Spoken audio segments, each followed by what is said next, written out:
If you've been working in AutoCAD Architecture, it's taken you a lot further than just plain AutoCAD.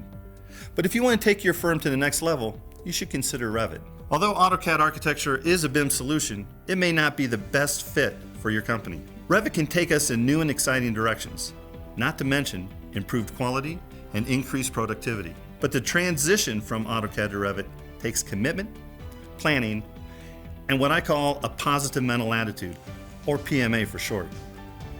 To ensure success, here are the top 3 pitfalls to avoid when transitioning from AutoCAD to Revit. Number 3, failing to secure management understanding and buy-in. This is essential because if you don't have management understanding, you're going to run into a brick wall when you try to move forward. Management needs to be on board and understand what's involved here. Number 2, failing to properly define a transition plan.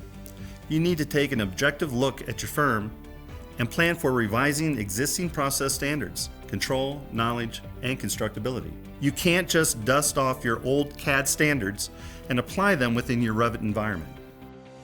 And number 1, failing to support your team with the right training. The right mix of feature-based, process-based, and project-based training can make the difference between a smooth transition versus one fraught with resistance. Imagine it has supported hundreds of firms in their transition to Revit. If you're considering the move, give us a call. We're here to help.